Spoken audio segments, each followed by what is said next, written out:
Comment aider bébé à dormir? Comment aider votre nourrisson, votre bébé, à avoir un sommeil réparateur et à faire des siestes conséquentes?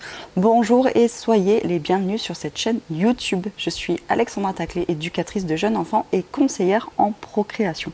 Je viens à la fois en aide aux parents qui ont des troubles de la fertilité et qui désirent concevoir un enfant, et je viens également en aide aux jeunes parents donc qui viennent d'être parents et qui ont besoin de conseils appuyés pour s'occuper au mieux de leur enfant et surtout de contribuer à leur développement physique, physiologique mais aussi affectif. Avant de vous donner tous mes conseils, je vais vous demander de mettre un petit pouce bleu à cette vidéo et à vous abonner à cette chaîne pour la soutenir et la faire grandir un peu plus chaque jour grâce à vous. La première des choses que j'ai envie de vous dire, c'est que si vous voulez que votre enfant ait un sommeil réparateur et s'endorme paisiblement, il va falloir que vous mettiez en place un environnement propice à ce sommeil. Ça veut dire quoi? Au niveau de l'environnement sonore, il va falloir faire en sorte que votre bébé soit au calme.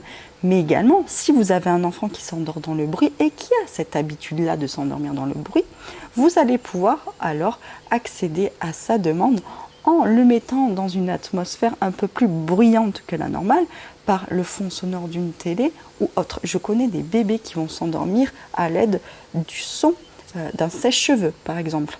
Autant il y en a qui vont s'endormir grâce à des bruits de fond, autant il y en a qui vont s'endormir dans le calme complet. Donc tout dépendra des habitudes de votre bébé, il va falloir que vous vous adaptiez à ça. Autre chose, il va falloir faire attention à la température de la pièce dans laquelle votre enfant va faire sa sieste. L'idéal, c'est une température à 18 degrés. C'est la meilleure température pour que le cerveau puisse suffisamment se diminuer en température justement pour pouvoir s'endormir. Le corps a besoin d'une température raisonnable et pas trop chaude pour pouvoir justement rentrer dans les phases du sommeil.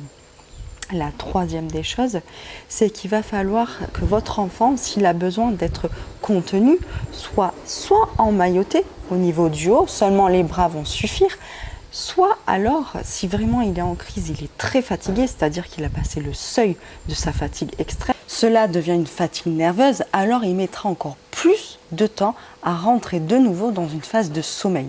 Lorsque vous voyez votre enfant en crise, qui pleure et qui a du mal à s'endormir seul dans son lit, même si vous désirez par-dessus tout qu'il apprenne à s'endormir seul dans son lit, peut-être qu'à ce moment-là, ce sera le moment de le prendre dans vos bras pour l'aider à rentrer dans la phase de sommeil.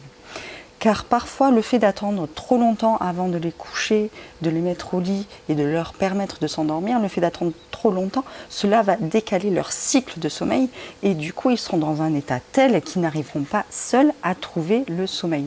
C'est à ce moment-là, effectivement, que l'emmaillotage rentre en jeu. Et si vous savez porter votre enfant en écharpe, le fait de le porter en écharpe va également le contenir, aura la même fonction que l'emmaillotage. Cela va suffisamment le rassurer. Il sera à votre contact de votre corps et du coup, il va être à 37 degrés, la même température que vous. Donc, il n'aura ni trop chaud ni trop froid. Il sera à la bonne température. Il entendra le bruit de votre cœur et il sera suffisamment contenu et rassuré pour pouvoir s'endormir paisiblement, quitte à ce que vous le posiez après dans un lit.